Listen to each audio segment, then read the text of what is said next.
Love agree as the first bans are trickling in. Varus, Kalista, Orianna, Janna, nothing's changed yet. So Sheepy and the rest of UOL have got one ban left.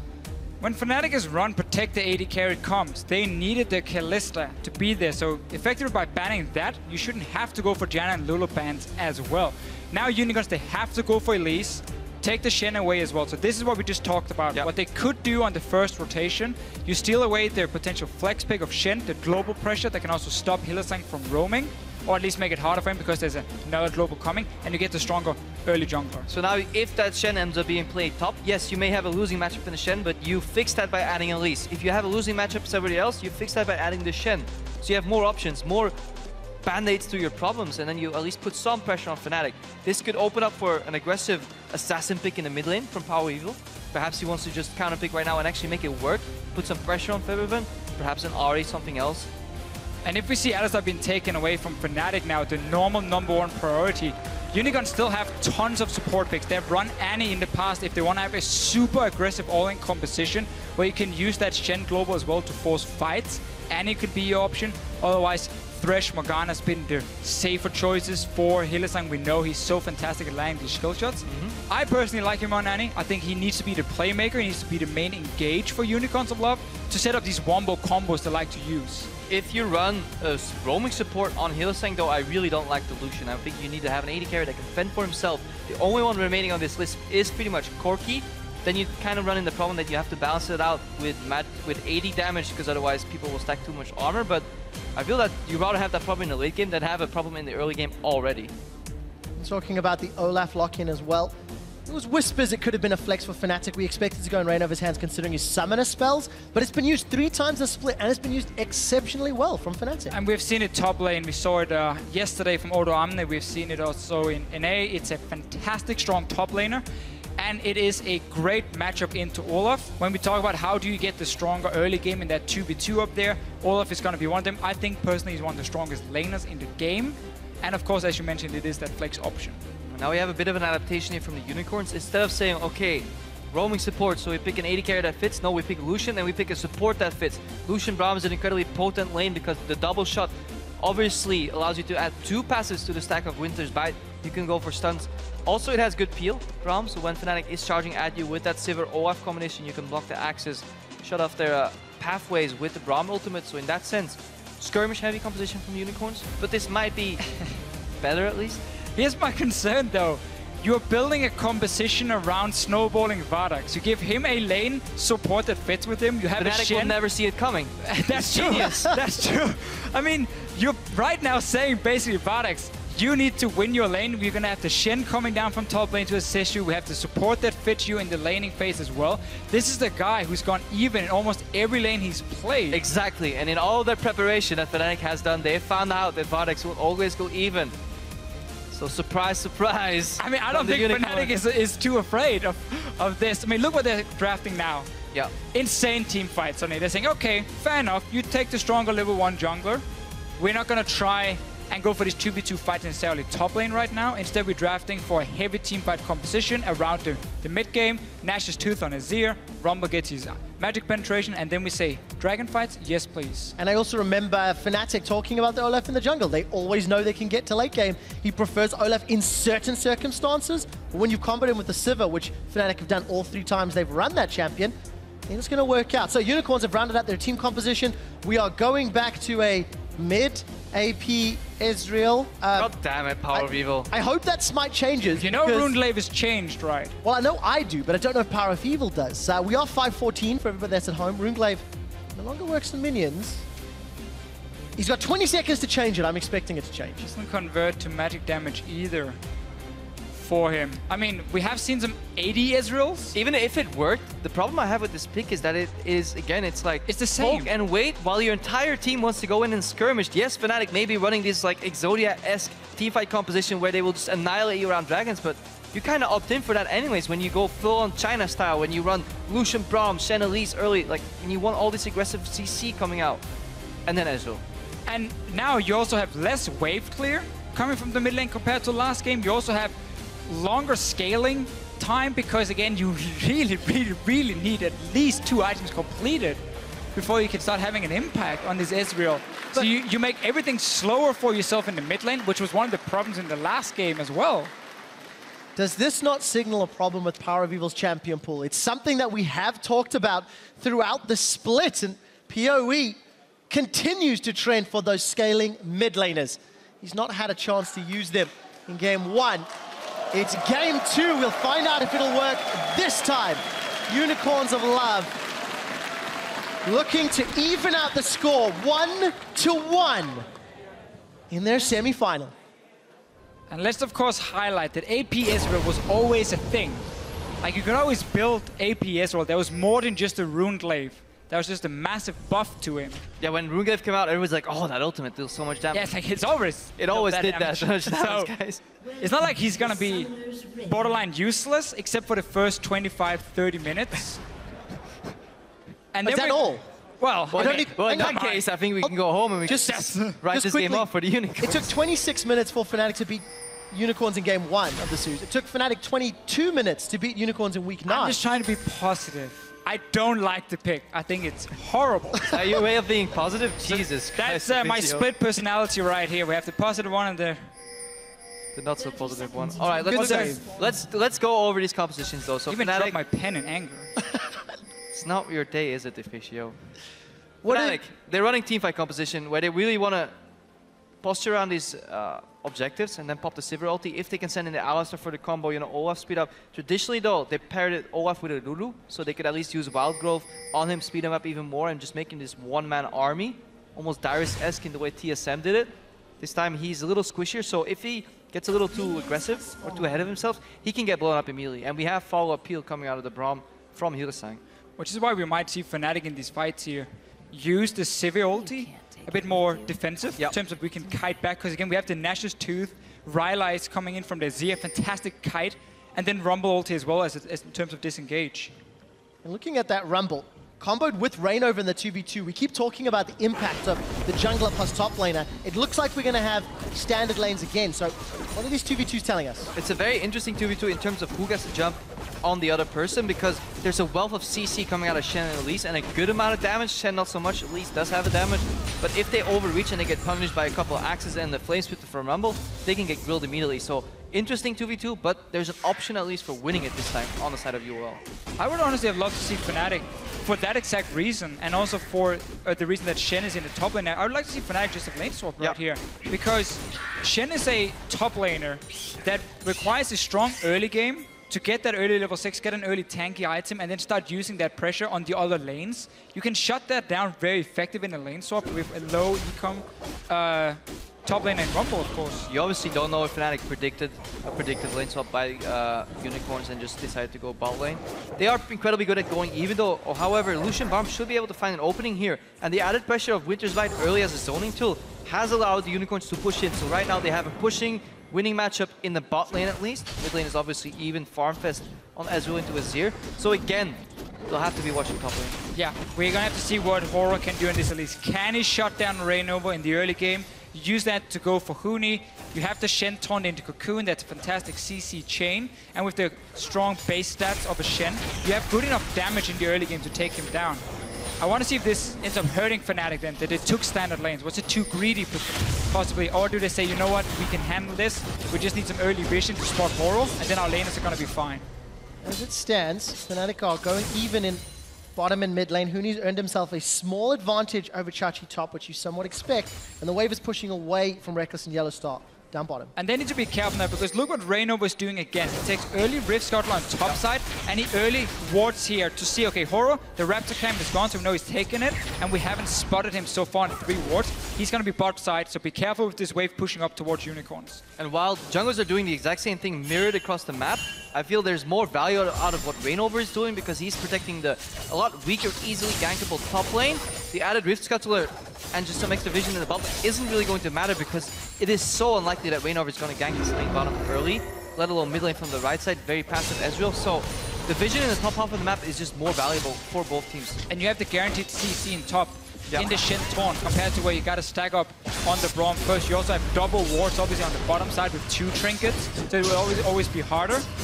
Only just burning Chachi a little bit while he's trying to get some CS. Press Q, press S, win trade. We do see that Horo's moved himself up to the top lane. Not going to go for the gank as we see Yellow start moving into the river. Some great stats, but there's that lane presence. The ward going to time out short. This could be first blood for them. There's no ward from Huni. Rainover hasn't spotted anything. The pink ward is what they're setting up everything for this. Huni is going to walk straight into Horo. Gonna be in trouble. Cocoon connects. Horo's gone spider form. Shilling Smite is down. He's gonna be able to follow with the repel, and does. Hooni's already flashed. One more venomous poison. The volatile spiderling's coming out. No! The shield from Hooni keeps him alive. A flash forward from Vizichachi, and he will get first blood. I think that volatile spiderling not killing Hooni may actually work in a favor, because now the first blood gold they shared plus an assist. More #worth coming out of that play. And it felt like Hooni was smelling the play because Yellow Star on the bottom. You can see when that Scuttle Crab had been taken. That was a while ago, indicating that Horo could have already moved to the other side of the map. Hooni smelled the gank, but unfortunately for him, Elise was already in the brush. We just saw all the vision being placed from Fnatic very early on because they were expecting the first clear from Horo to go up to that top side and say, okay, we're now preventing the first gank. And then the vision slipped up when it came to the second time where Horo could then walk up, and we saw Hooni go down. And we mentioned this, how easy it is for him to go up to this lane and kill Hooni. And that is one of the strengths of Elise. She's such a sustained jungler. She can gank at different times, whether it's 3:30, 4:30, or even 5 minutes. She can pinpoint those ganks at different minute marks, and that makes her very unpredictable, therefore a strong early game jungler. Unicorns using it to their advantage to get that first blood. Unfortunately for Unicorns, the wave was so heavily pushed. Hooni was not denied that 2.5 waves or so of experience. Has still got a CS advantage. Already has access to the equalizer, and we can see the lanes already backing. Power of Evil's hit 6 as well. And Horo needs to return to this top lane, because what you want to do now is punish the no-flash rumble, and that again enables the Shen then to TP down to the bottom lane, because once you got that wave pushed out versus Hooni, that's when Shen can leave. If he keeps shoving it into tower, Chachi might lose a tower for himself if he goes down bottom lane, not even getting a guaranteed kill. That's what Rainover is trying to prevent here with some deep vision in the enemy jungle. He just wants to find Horo. That is usually his approach to the lanes. We said it before in the analysis, he doesn't really go for these ganks unless he knows where the enemy jungler is, avoiding the risk of a counter gank. Even now, if he doesn't find a Horo, he just takes away his camps and he says, Horo, well, if you want to do the best thing for you, which is gank top lane, you'll have to enter an empty jungle. They're meeting each other here at the Crux though. So perfect from Rainover. Doesn't get taunted though. Perfect for Rainover. In fact, he gets to spot Horo now, so he gets... And he takes half his jungle as well. Raptors are gone. Take some of the jungle away. You prevent the potential second gank that was going to happen up top here. Hooni can go back and get a second ward now as well. So they really make sure he's going to be safe, because now it's all about the Shen TP on the bottom side. Can Unicorns use it to snowball? The problem I have with this draft is, imagine if this matchup played out the same way with, for example, an Ahri in the mid lane. That would now allow Power of Evil to go aggressive with a Stand United on his back, make a play somewhere. Ahri is running this very, very passive Ezreal. We see max range for everyone. Smells the gank coming out. He dashes backwards. No really potential for opening up the map for the Unicorns. I also feel like if you want to run a scaling mid laner who lacks wave clear on outside of the ulti, in this case here, go something like a Kassadin into this Azir. That's a fine matchup for you once you hit level 6. Yes, you're going to be shoved down anyway, but this is going to be the same here for the Ezreal. And then it fits in with the rest of your composition when it comes to, hey, we need to dive onto the Sivir and Azir and the late game team fights with Shen ulti.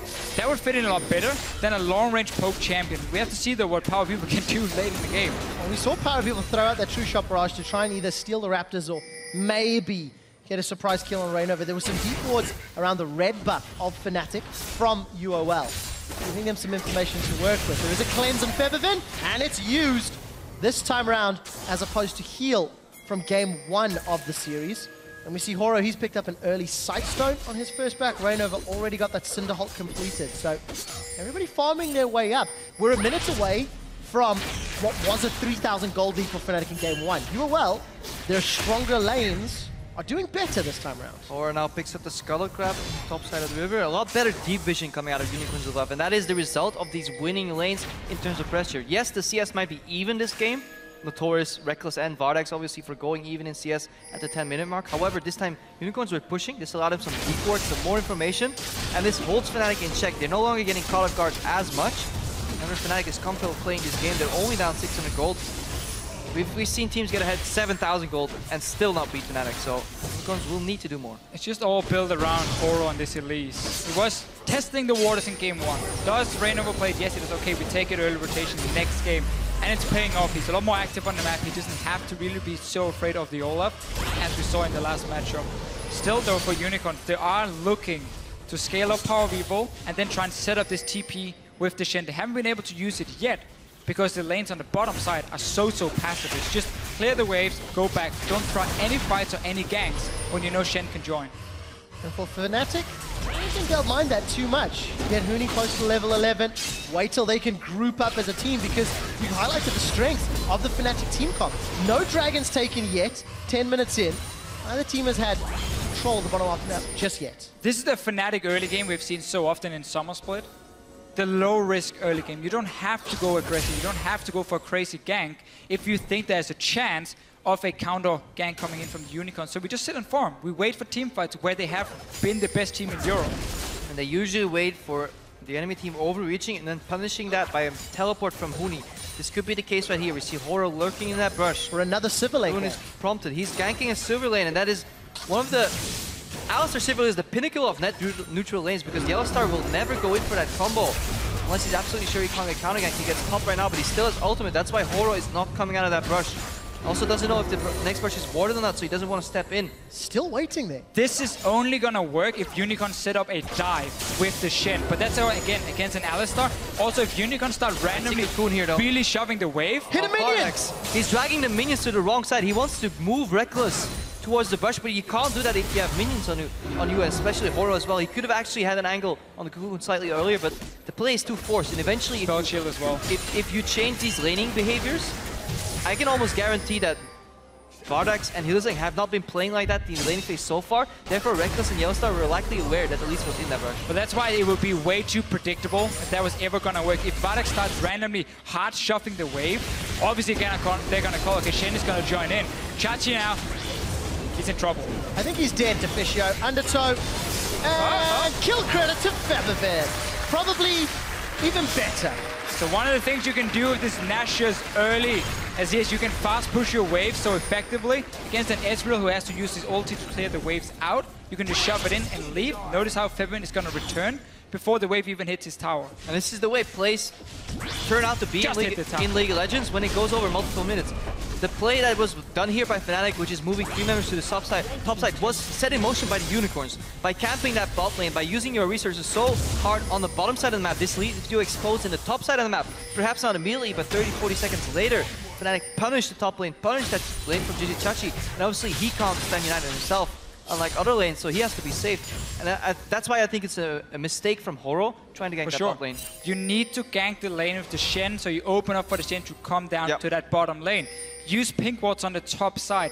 Fight that vision with Rainover. Don't allow him to invade into your jungle freely over and over and take your camps and place the deep wards. You need to own that side if you're Horo. That's one of the ways you could have snowballs the early game. Instead now, we get a Fnatic lead once again. Yellowstar will be caught out, but he has ulti. He does, and he throws it down. Unbreakable Will is out. Pulverize goes down. Rainover also has the ability to get rid of everything Braum can do. Ragnarok will be thrown in a second. Ghost is up. Ragnarok's up. Flash forward for the Mystic shot. Rainover may have held on to that a touch too long, but you can't shake the knockup. Cooldown, just a few seconds on the cooldown for him, so he couldn't prevent the CC coming in before it was too late and he ends up going down. But greedy check as well from him. Now on this BF pickaxe timing on the Lucian and the Alistar ulti being down, this could actually prompt a dive on the bot lane from the Unicorns, because Alistar obviously never dived him because of Unbreakable. With Stan United, they could actually go for the dive. However, they have to make it quick, because 4 seconds is all it takes for Huni to land. Equalizer could turn it all around, but it could be another opening for the Unicorns here. Especially also with the tier 1 tower already gone in top, it's going to take a while for Huni to shove it back down, so you can just see the Shen, if you pay attention to a minimap in case Unicorns are setting up for a dive, how he's just going to walk away from the minions, sit in a bush, ready, and then he can always TP in onto Hillsang when he jumps in first, or of course the Elise if she's down on the bottom side. But this mid tower is slowly but surely going to be chipped away by the Azir, and if there's no help for Power Weevil, that tower will fall, so Unicorns have to be ready to make the play. Well, we talk so much about a UOL tower dive. Fnatic say, screw that, we'll start our own. Vizichachi's going to be able to arrive. So does Huni. They've got one, but they've lost one in reply. Yellow Star is down. His first death of the series. Chachi is being focused by Huni and Reckless. Huni's tanking up the tower shots. Here comes Rainover. Undertow, Reckless swing, Undertow. He's got one more, and the kill credit to Featherfit. They may be able to get a tower. Undertow's going to at least slow Hylissang. Mystic shot comes out. Rainover's running. Mystic shot's being blocked. There's no true shot barrage. Hilly flashed for the Winter's bite, but it ends up biting him. Now Huni's coming back in. Gonna find 2 Electro Harpoons before Power of Evil gets his second kill of the game. PoE's not done yet. True shot barrage getting reduced on cooldown with each Mystic shot. Reckless, 300 HP. Flashes, another Mystic shot. Power of Evil's got a triple. Such a greedy dive from Fnatic. They had no ulti on that Alistar. They're going for it. They know another one. 4 kills now for Power of Evil. This might just remove his weak mid game and shoot him straight towards the point where he's going to be so powerful with his ulti at least. And the worst thing that's for Fnatic, they could have not predicted the amount of time that Hylissang spent in base. I just went on my screen and rewatched it. He was waiting around 10 to 15 seconds in his base trying to figure out where he was going. Then he went mid, went back to bottom. He could have arrived at the dive around 5 to 10 seconds earlier and punished Fnatic even harder. So this almost seemed like a panic reaction from Fnatic. Let's watch that again. He even flashes to get the right angle in the W knockup. He doesn't space out his cooldowns well enough. VODS manages to survive long enough to distract people while Yellow Star goes down. And now Chachi, he's buying time. Look where Hylissang is. He could have actually been half a screen further, if not a full screen further, if he just didn't hesitate as much in the shop. This could have turned out very, very grim for Fnatic overall. And there was absolutely no reason to go for this play. There were no pressure on the map. All the lanes were about to be shoved out because Unicorns had gone back to base. Instead, without the Alistar ulti, you take the dive. Unnecessary Power of Evil. Playing cleanup. I mean, he couldn't have asked for a better situation. Yep. Hylissang just slowing down targets for him, and then he can get in the damage. And really, Fnatic, that is not a play we normally see from them. Uncharacteristic mistake from Fnatic here, but overall, fantastic cleanup by Power of Evil. That is one thing we did not point out in Champ Select. Ezreal can always safely apply more stacks to that Winter's Bite. Snipe. Because you have that apply on hit effects on the Ezreal Q, obviously, and against his slow posturing around objectives lineup from Fnatic, Brahmax actually might be a better support because Alistar is one engage only. Braum can just throw out. They're gonna go again, by the way. They have ulti now. Does have Unbreakable. VODS is going to get focused, gets caught by the Boomerang blade. One more hit is all it needs. Reckless gets the kill. True Shot Barrage flies across from the middle lane. And this should be the tower as well. Chachi does not connect to the taunt. Here comes Rainover. We've got another fight, and Fnatic say we want more. They get themselves a ninja, and the Viking gets himself a tower. So now was the right time for Fnatic. They had the ulti ready. No Shen ulti available at the time the dive started. Chachi should have cancelled that TP as soon as he realized there was nothing to do. Huni, though, also needs to back away because he just knew that 4 members from Fnatic was on the bottom side, so he's all alone up here on the top side. No equalizer, no flash, and he's going to get stunned. Knock up into Cocoon. Huni's level 11. Gonna get chased down by Power of Evil, who finds his 5th kill. He's got himself a Luden's Echo. He's got himself the Rune Glaive. And the man that needs to deal the damage for the Unicorns of Love is doing it.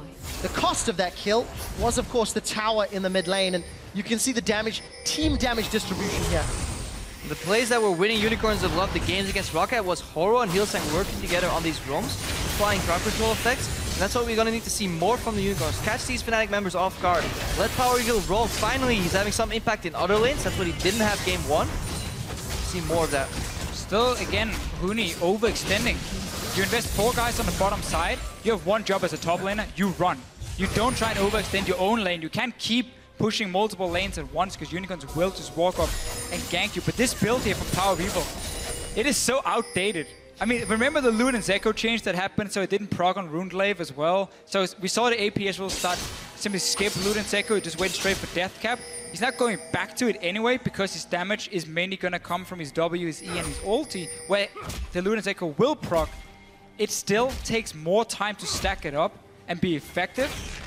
So it does help that you're 5-0. Sure, but that could have been a Death Cap he was building towards instead. I agree. Unicorns of Love. Got me sold there, Deficio. Punished Fnatic's tower dive to get their mid AP Ezreal very far ahead. Currently 1,000 gold up over Febiven. And at last check, it dealt around 8,000 damage to Febiven's 2,500 damage to champions, but that helps having a map-wide ultimate. And for Fnatic, they're looking for another aggressive play. This one's going to be able to stand behind. Equalizer comes out. Goonies are actually used the equalizer. The rest of Fnatic are saying that is a counter-warding ulti. Thank you, Hoonies. We're now 20 seconds or 10 seconds away from both Dragon and Baron spawning, and that is where this Fnatic lineup lies. We talk about all this action, how PoE is 5-0, but Fnatic still 1,000 gold in lead, and they still haven't hit their strong point, which is where all their members are together, posturing around an objective. We'll have to see if that actually punishes the Unicorns, or if they can find these CC chains that I've been doing so far in these small skirmishes. If they can also find that in the 5v5s, perhaps they have an opening. And Power Weevil is the guy to watch for Unicorns here, because if he can connect some great poke, then he will force Fnatic to take the composition, use it aggressively to dive onto them. Otherwise, they can kite back with this Azir, with their Rylai's coming in second item for him, with their Sivir ulti as well, and suddenly Unicorns have 0 engage to get onto him. They're setting up a potential counter Baron, but Unicorns are keeping both Hylissang and Power Weevil near that Baron, so Fnatic not going for it, and second Dragon now for the Unicorns. At the cost of the Baron comes the red buff and some jungle control. Fnatic takes that. Witcher's Bite connects. Taunt Chachi, I don't really think you want to go in there. The good thing for Unicorns is, however, they have double check on that Baron. They can have send in the Ezreal ulti, and then later on they will have the Scrying Orb. Once VODS finishes that, hopefully he realizes on this back that he has to buy that. I think against Fnatic as a team, you can run double Scrying Orb too. You really just don't want to let them have Baron. Something we have seen Unicorns do quite a lot when they run poke champions. Power Weevil then gets a Scrying Orb, and then you have, as you just mentioned here, more ways to avoid a face check. We do see Fnatic have picked up an early Void Staff for Febiven's second item, slight departure from the previous game. Still holding on to a very, very minor gold lead thanks to those 2 towers, but Unicorns have got control of the Dragon Pit. Both times it spawned, and some defensive wards from the Unicorns of Love. Game 1 we saw a Runeglaive at least. Horo's not opting for that, he's going CDR boots. Or he's just, yeah, he has CDR boots already, and he has the Cinder Hulk finished up. You see a tweak from Santorin coming in, Power Weevil on. Definitely wants to stop Fnatic's win streak. I mean, he's not wrong. He's not wrong. It would be the 20th victory in a row, and Yellow Star, Reckless, Fnatic, they're all running. On the hunt is thrown down, and they will not find their targets. Fnatic. Incredibly forced play by Fnatic. It is so much easier for Fnatic if they shift their attention down towards objectives, set up vision around them, and force Unicorns to move down and check towards Fnatic. Not them chasing on the Unicorns here, trying to connect. Basically with Hooni's ulti as the engage, and a Sivir trying to speed up Alistar. They're making it very difficult to use the ultis correctly. Let's see though, it's very angry at the ground. Second time. I like it. Does not find his target. And for Fnatic, this composition that needs to run at you, that does have limited engage. It's something we've criticized other teams in the ULCS, and Fnatic have usually, even without engage, found ways to make it work. This game's going to be a little more challenging. Unicorns is sieging up the top lane. They obviously want to connect Cocoon or Winter's Bite, follow up with some damage and some poke. The main poke champion is still in the mid lane, but look at the bot lane, massive wave stack there. This does give them some momentum to make a play somewhere else on the map. It doesn't look like they're set up properly to really capitalize on that. All they're going to get is some vision control, and honestly, I think they're happy with that at this point. Yeah, gotta take what you can get. Also for Fnatic, making sure they will have enough engage with the Sivir ulti. They have Talisman coming in. I like that from the other side. Can work both ways, defensively and offensively. Now a potential dive from the Unicorns a lot. Flash for flash already. Fnatic have managed to get away for the time being, but they will lose their tower up top. VODS forced to heal as well. Shen can still go back though and defend this wave in time. He has his ulti, he doesn't need that TP. So Fnatic giving up a tower. And also, as we mentioned before, the Unicorns getting some control around the Baron. Power Weevil should be here to stop him, but look how fast he can take down towers. Apply that W as well to it, and then suddenly Israel has to either use ulti or see his tower drop really low. Hooney managed to get some damage on the bottom inner turret as well before Chachi shows his face. Chachi going full tank on that Shen. Looking to control Hooney. No teleports for either top laner, but obviously Stand United is available, so if action were to break out, Chachi could join the fight. Keep your eyes on Horo and Hylissang. They have to find an opening somewhere. They need to add some pressure to the map so Cocoon and Winter's Bite can force flashes, can force people out, and maybe net another tower, another objective. That's the way the Unicorns want to get ahead right now. And then eventually Power Weevil scaling up his poke. But he's playing against one of the biggest late game mid lane carries into Azir. So definitely will be a hard task for him, especially later on. Once you get some extra magic resistance as well, Aegis finished on a couple of members, then this focus is going to diminish overall. And Power Vivo is almost alone against the world, because the Lucian in these fights, there's so much zone control here he has to worry about. You know, you gotta worry about the Rumble ulti with your low range on Lucian. The Azir soldiers will destroy you in the late game. Olaf connecting one axe means the next one is gonna follow. So VODS in these fights will have a very hard time dealing consistent damage. He always has to like try and dash around and like dodge what Fnatic's sending at him. So Power Vivo is basically on his own when it comes to dealing that DPS, where Fnatic has a Sivir and Azir. Even the jungler in the Olaf will deal good damage. Unicorns are grouping up a bit too much, I feel. They're sharing so much farm between carries. They're not playing the map on 3 lanes. They're waiting for the lanes to be pushed in, and eventually they'll soak up some farm, but they're not putting pressure on all the lanes. It seems like they're afraid to split up because they obviously run that risk of getting engaged on by Talisman, by On The Hunt. They'll have to keep tracking these CS numbers for VODS, because slowly but surely he's falling behind his counterpart Reckless. Now down about 36 CS at the 25-minute mark. You mentioned engages from On The Hunt, engages from Ragnarok Equalizer. Fnatic have actually tried to push their advantage a few times, and it's cost them. The tower dive down bottom getting Power Vivo fair. The attempted push up top ended up allowing them to lose a tower. They did well to at least reply. But for Fnatic, slightly different style from what we're used to seeing in terms of forcing a fight but not coming away. This time around, they may find Horo using a proper death. Horo's going to repel that. What goes up must come down before it goes down. Glacial Fissure, that's not the greatest, as Chachi is going to finish his Stand United. Hylissang's being focused out by Reckless with the red buff. Power of Evil and VODS are going to move forward. That Arcane Shift goes out. True Shot Barrage not available. And while all that was going on, Febiven got a tower as well. So we see a fight being forced from Fnatic. This time they've been using these 2 pink wards at the Baron just to force Unicorns to continue to walk in and try and place a ward, see if anything is going on. In the end, you have that face check. Everything gets popped from Fnatic. And nowhere to go for the Elise. Easy kill for them. Yeah, that Shen ultimate has to come down on Hor before he repels upwards. So when you land, you bring down the Shen with you. Then you have to have Hylissang join you in the fight. Otherwise, it's simply too late. You will have so many brush check potential in the Ezreal, the Ezreal Q, at least W, but they got too close to the brush, got engaged on. Good read by Fnatic. Result of that play. Unicorn still gets the dragon. Or who got that one? Fnatic, Fnatic, okay. Yeah. So let's see it again here. Look at the pink wards, meaning that your Unicorns have to move in and try and see what's going on near this Baron, and that's where you get that face check. But imagine if Shen was already on Horror here and landing with him. Shen only got loose really at the end, and now he flanks him from the side. So bit of a mismatch, miscommunication here, not respecting the brush check potential from Fnatic. But finally we see Fnatic say, you know what? Let Unicorns come to us. Then we can use the vision here. We can use our composition in these choke points with Rumble ulti, with the Zia soldiers. So effective. We are not chasing after you. And obviously Fnatic is still in control. Despite Power Vivo being so fed on the Ezreal, he is still alone on this team. PoE 1v9. Now marginally ahead Febiven in gold. Of course, because Febiven's got himself some kills, got those global objectives. You've seen both teams playing for vision around Baron, but neither team is really starting it. We did see Yellow Star at least tagging it once. But it's not the priority, just the threat of Baron is what Fnatic is trying to play with. The problem with this Ezreal build though is, in this current patch, if you want to really make that AP shine with that Runeglaive, you have to E aggressively forward. So far in the last of the fights, the way Huni has been using his equalizers, Power Vivo has to shift backwards every time because of the zone. That eliminates half of the damage really that can come out of it, and then he can poke from far, but he will only be hitting the front line from Fnatic, so he's not threatening the damage.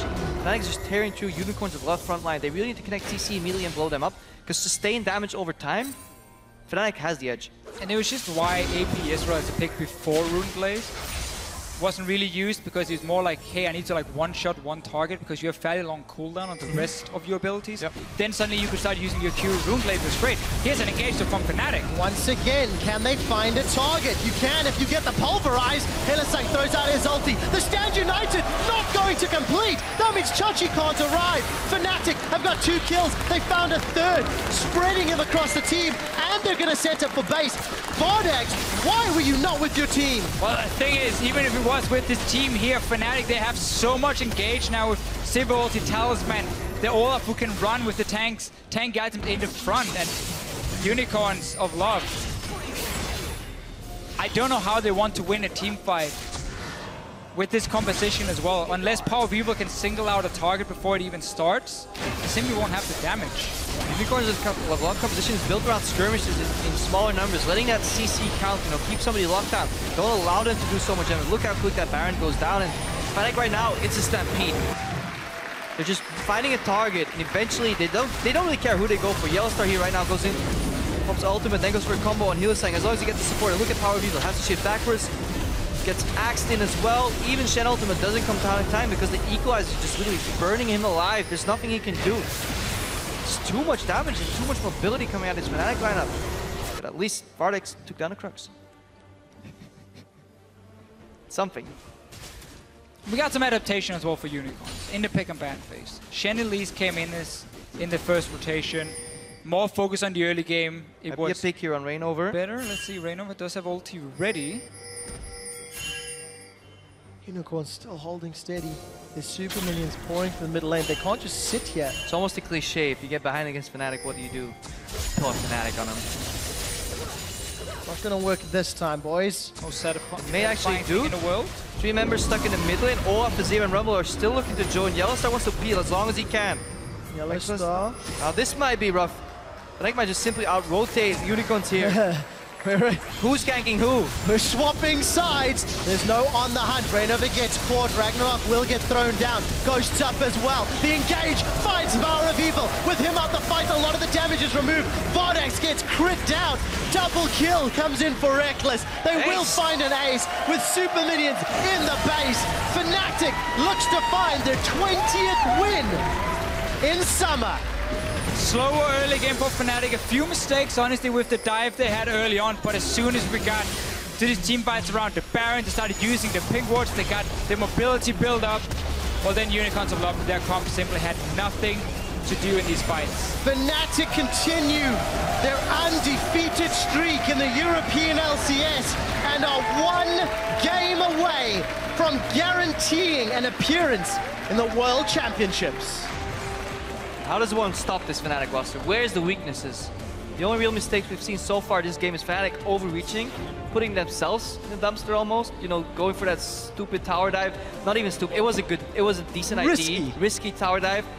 Kind of didn't really pay off. Then you have Huni overextending in the top lane, but that is... Wait, if it's Fnatic, it deserves a little slap. Yeah, we have to be critical because this team has gone 18-0 in regular split. They're now 2-0 in playoffs. You got to be nitpicking, and imagine their coach Daylor will be doing the same thing. So the only thing we can really fault them for is Huni kind of overextending when 4 people are ganking the bot side of the map. That was the thing. It seemed like a little less focus maybe from Fnatic in the mid game here, and I'm sure Daylor is going to look at it. When your entire team is fighting on the bottom lane, your top laner does not start pushing, because then he's going to die. You don't go for that dive when the Alistar ulti's gone. So a few mistakes. Unicorns used them. Power People tried. Not enough. Not enough indeed. And Lucian's